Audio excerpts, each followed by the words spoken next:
All right, welcome to the impressions video for the week. As the Galix will be giving his impressions on Jotunnslayer, Hordes of Hill, um, which is a gripping roguelike horde survivor game set in the dark realms of Norse mythology. Um, Fight waves of enemies to earn divine blessings from ancient Viking deities, explore hostile worlds, and face powerful bosses. Become a godlike warrior in the ultimate showdown. So basically, Norse vampire survivors. It is overall by default pretty much a Vampire Survivors. It has the biggest differences that I come to mind at first, although I have not played the original Vampire Survivor much. You only start with two characters. I don't know if Vampire Survivor has anything like the gods in this that are things that are shared between characters instead of everything being exclusive to one character. And there are modes for manual attacking and manual aiming and stuff. It defaults to neutral, and you can even turn them on and off during the thing. So yeah, but it is essentially a Vampire Survivor. You have to survive fighting off enemies. I don't know if Vampire Survivor does this, but I survived the 10 minutes my first time because you start out only being able to play on easy. But I didn't complete the level because you have to actually do these quests that it gives you, which on the first level, it took me 3 times to actually get through it. So the quests are, the first one is to collect 8 mushrooms that spawn randomly. The second one is to fight 2 chieftains, 2 elite monsters or whatever, that again, their locations of their tombs that you have to stand on to awake them are random. And then the third one, which I got to twice and didn't realize I had to go to a place to do it. I got a little bit better at paying attention to the mini map. That's how I managed. Is to suffer through the Curse of Winter, which is like a 1-minute challenge where you're in in a smaller area and you move slower. There are several other stages that also have their own missions. So yeah, the main thing is when you get an upgrade, you get a choice out of 2 options, of which the options can be your class or a god, or sometimes it's just a choice between 2 gods. You can get up to 3 active abilities from the gods, and I think 2 from your class. That just change they work like in Vampire Survivor, I think. You do also have a dash and an active ability on the shoulders that I used occasionally. They're good to clear out space. Honestly, I mostly played as the character that Petty isn't playing as, so.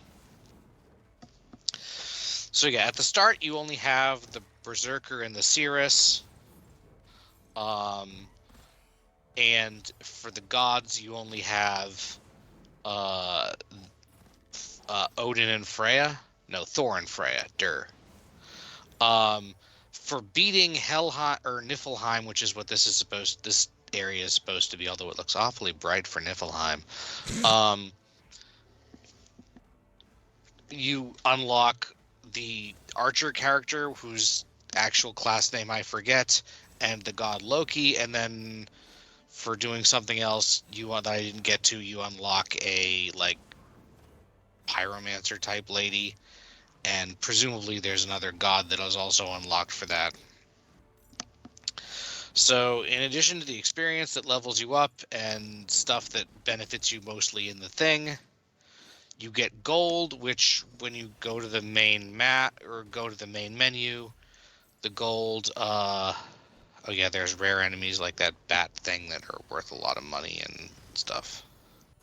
Anyway, you buy skill points with that to unlock things on a skill tree to improve your things. There are both class skill trees, which are unique to the specific class, and god skill trees, which give you buffs that can be used by any class. But some of them might only come into effect if you purchase that god's, or if you select that god's bonuses. So, like, right now, Petty has one of Thor's things that makes it shoot lightning occasionally, and one of Freya's things that makes you shoot a gold ring occasionally. And I mostly went with Freya, but Thor is fine. And you can mix and match. I don't know if it's better or not to, although, like I said, on the skill tree stuff, I think the gods mostly unlock things. I mean, there are some general buffs that just buff all characters. But there are some buffs on each skill tree that only affect the skills that god does, I think. If this is like Vampire Survivor, Mr. Sargent says there could be hidden combos. That is possible, but I didn't even get to the point where I could unlock everybody, so... But it does, like, say in the Fire Lady's profile that she's a follower of Loki, so maybe it's better to do that? I don't know. Probably. Like, maybe she gets extra bonuses with Loki skills. I don't know. But yeah, as you play through the waves, the enemies get stronger, and then at the end, if you've completed all of the missions, you can go to the center and fight the boss, and then if you beat the boss, you unlock the next difficulty on this stage and the next stage. Which have different unlocks between the two of them. So yeah, that all in all of which is a way of saying that I believe about 80% of that is the same as Vampire Survivor. I didn't think this was bad. The loading times are a bit long. Some of the abilities could be a little bit better described. On some of them, but not all of them, you can left trigger on the selection thing to get a better description of what the ability does, mostly for the active ones. Mainly, the graphics for this game seem like they're going for kind of high definition type, like realistic, cool graphics. It's definitely the Vampire Survivors like with the highest fidelity graphics I've seen. Yeah, that's what I'm getting at, is that, like, yeah, the models look nice, but in this style of game, that's not what you need. Like, it's not particularly bad. Like, it still works. It could be a lot worse. But in this style of game, you need clarity. Mm-hmm. Like, since you can control your character's facing and make that control their aiming, it took me a while to realize without looking at the minimap that sometimes I was walking around not facing the direction I was going because, you know, it's a high detail thing. Your character turns analogly. It could easily be confused with a Diablo clone game aesthetically, but the gameplay experience is... and by the way, the map design, as far as I can tell, is the same always. But the location of points of interest for the missions and stuff varies. So yeah, also, if you pick the same thing more than once, it gets better. Mm-hmm. Similar like, with... Yeah, like Vampire Survivor. one golden discs isn't great. 3 golden discs is pretty great. Right. Because it attacks in all directions at once, and you're going to get surrounded. That's just the kind of game this is. Mm-hmm. That's why I go with melee build. Well, the aiming was actually pretty good, and there are a decent number of attack in all directions things. In addition to things that just attack at random spot. Like, honestly, if I had to say something, the least useful thing is probably the ones that just attack randomly on the field. Right. I had a bit more of those not hitting anyone than I would have liked.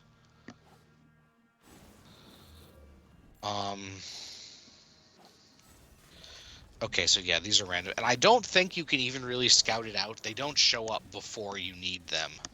Right. So I spent an annoying amount of time, particularly because the, design of the area is not like there are memorable parts of it, but there aren't that many of them. So again, I believe this got better when I started looking at the mini map, because then you can see things that are a bit further away. But I feel like if you really need to rely on the mini map, then that's not a hugely great sign. So I think you're looking for the thing that's to the eastish, where there's a snowflaker thing. Mm. So yeah, I don't think this is a bad game, but I think it's almost trying a little too hard on the aesthetics, or on the graphics rather, when something with better aesthetics that was a little bit cleaner to read might be easier and more fun to play. Again, but I know I'm biased. Most of the games in this style that I know use like pixel art or lower fidelity things, and I feel like when you have as many things on the screen at once, that's not necessarily a bad idea. But it does look pretty, so yeah, that's, I don't know, there's not really a huge amount to it, I guess. It's possible that there are significantly more complicated unlocks that happen as you go on, or progress through different stages and stuff, and the missions are probably more interesting than collecting mushrooms. But again, it took me, the runs are 10 minutes long, and it took me 3 of those to successfully clear the first one, so I didn't get much further than that. Particularly for unimpressions. I wish I had been able to try out more of the characters, but again, you only unlock those by making actual progression.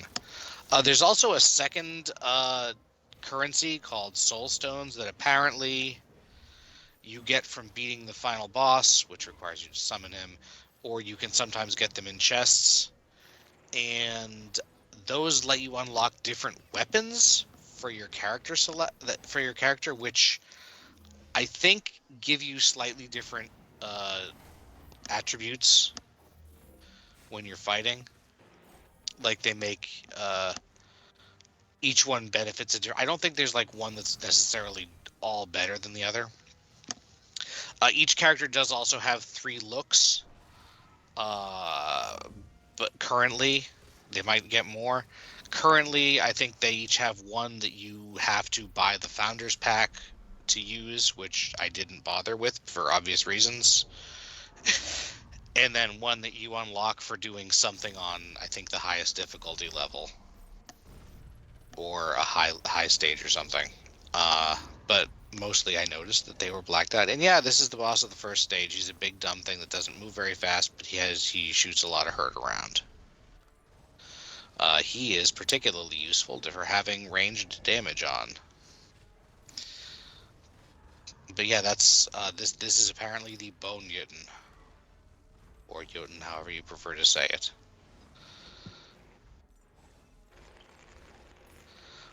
So yeah, and I believe once you awaken the boss, I know the time stops. I believe you also stop being able to level up, which if I'd known that, I probably would have waited slightly, because the time I actually fought him, I was not as powerful as I had gotten the time before that.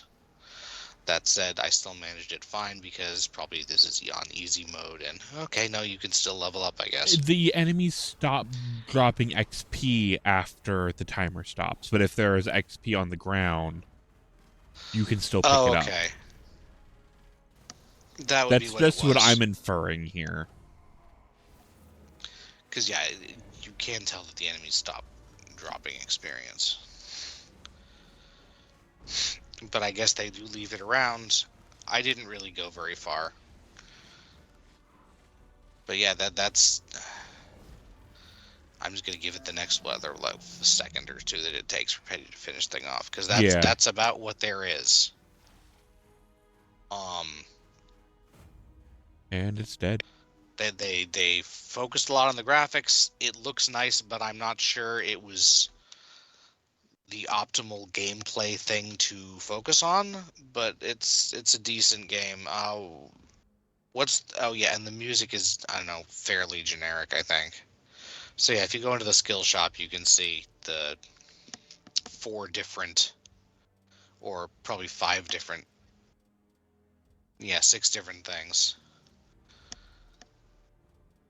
And then, like, the first couple of upgrades for everybody are just pretty boring things, but then there are the standalone ones that are marked with the gold thingy that are more interesting, but also more expensive. Right.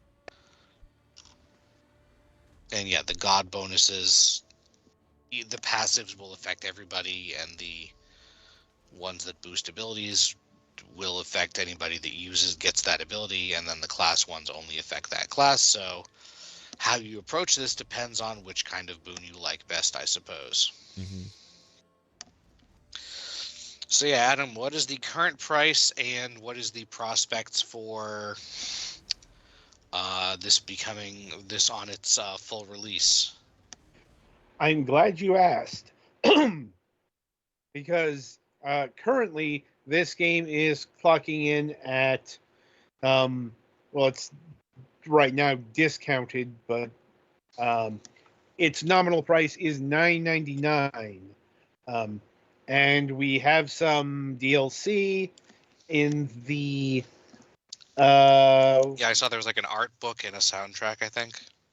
Yes, but we have actual DLC in the Odin's Legendary Armor Pack.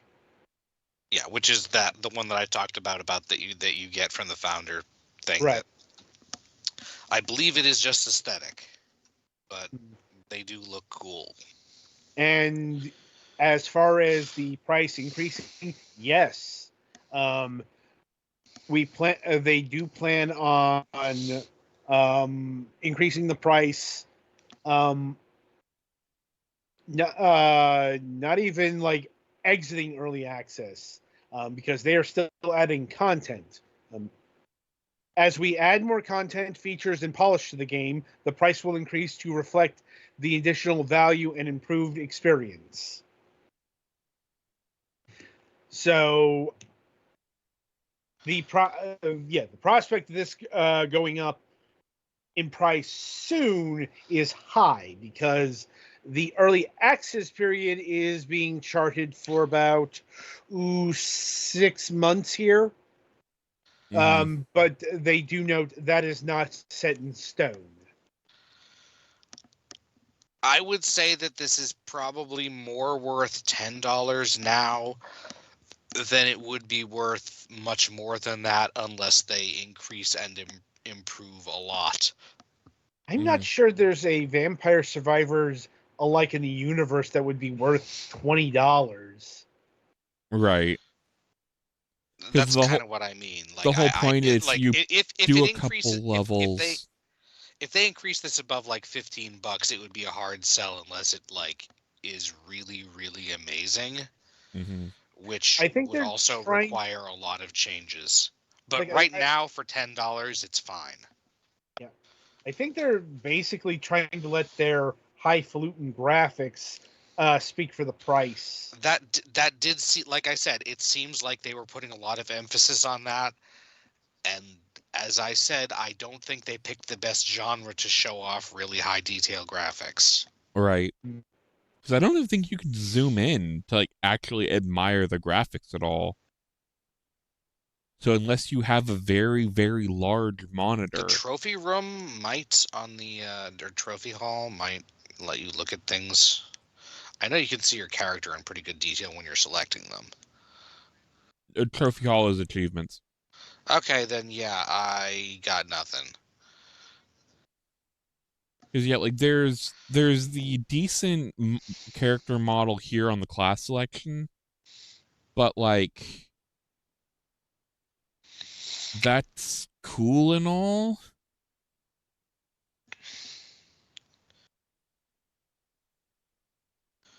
But again, there are perfectly good Vampire Survivors likes where the character sprite is about 24 pixels by 24 pixels, and they're fine.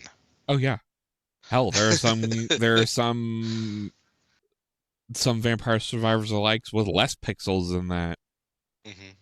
We'll be getting into that soon. Cough, cough.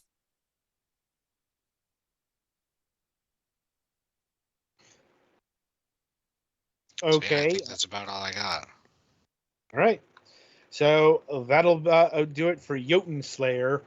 Be sure to tune in after the break as we review Hillskate.